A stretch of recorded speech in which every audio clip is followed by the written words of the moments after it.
Good morning, everyone. I am Dr. Rakhi, Professor RIO So, first of all, I would like to thank Office Bearer of Bihar Ophthalmology Society for giving me this opportunity.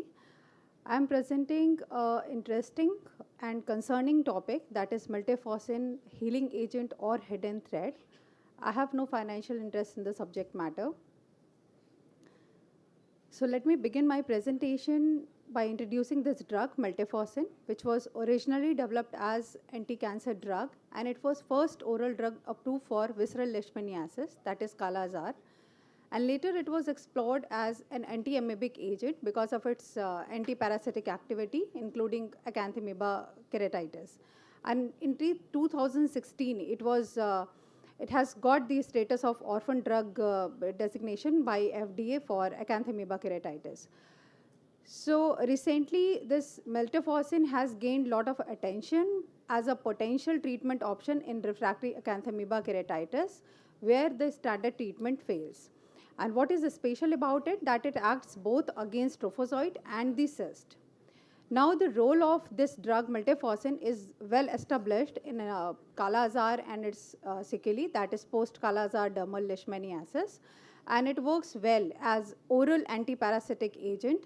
And this is why the people have started thinking of its use in acanthamoeba keratitis also. So we know that it's a healing agent for leishmaniasis and it's a potential agent for acanthamoeba keratitis. But we should know it whether it is completely safe for the patient or not. So let us share some the cases which shows the threat of this drug. So I'm sharing few cases with you. Case 1, 31-year-old male who had been taking miltefosine drug for 48 days for post-Kala-Azar dermal leishmaniasis. And he presented to us with this kind of picture where both eye had significant annular deep stromal infiltrate, which was rapidly progressing. And when he presented to us, we sent the sample for microbiological examination. Within 24 to 48 hours, the whole cornea was involved with central thinning of the cornea. And we had to do keratoplasty in the right eye.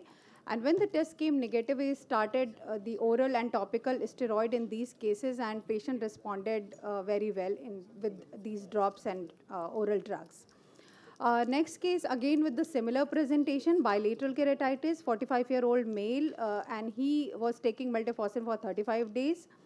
Here also we got the similar picture, ulcerative keratitis, 360-degree involvement, full thickness involvement, rapidly progressing, involving central cornea very soon.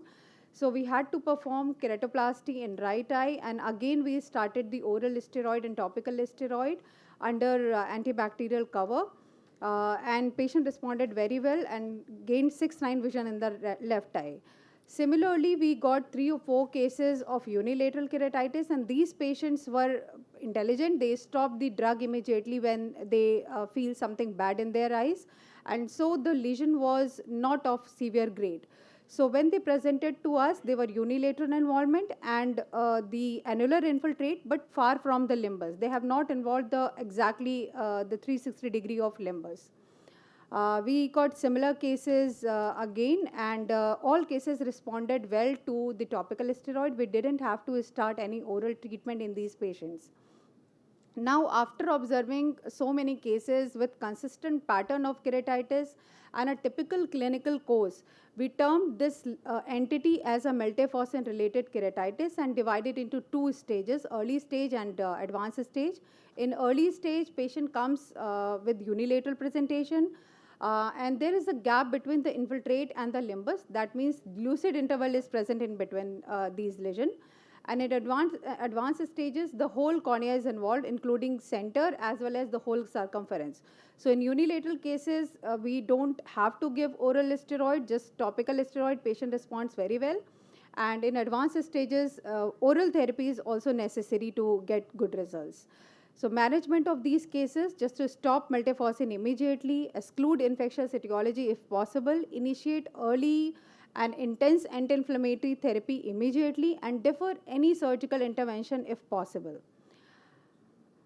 There are 2 or 3 more cases reported from India and Bangladesh, but they term differently to each lesion.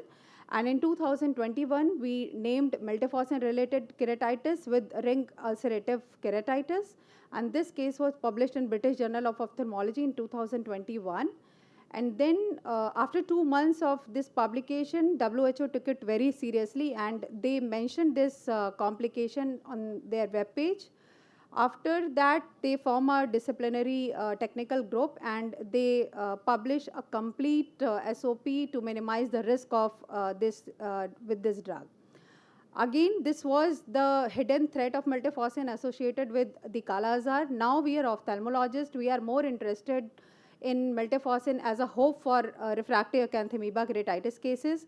So, number of literature have shown that this is efficacious drug in cases of acanthamoeba, but there are some documents which shows that it has side effects also.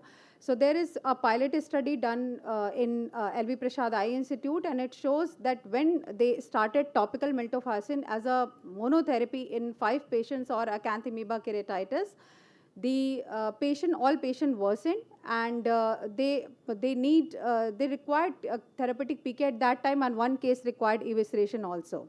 Again, in another study where the systemic miltefosine was started, and they found in 2 of their cases that there was a rapid and destructive inflammatory reaction in the AC along with the cornea, and because of the increased immunological activity. So we should be very careful while advising the miltefosine in these cases. So to conclude, miltefosine is definitely a double-edged sword. It has a healing potential in both leishmaniasis and as a potential agent in acanthamoeba keratitis. But there are reports which shows that there could be worsening with the use of these drugs. So we should become very careful while prescribing these drugs, and we should have a very close monitoring on these patients. Thank you.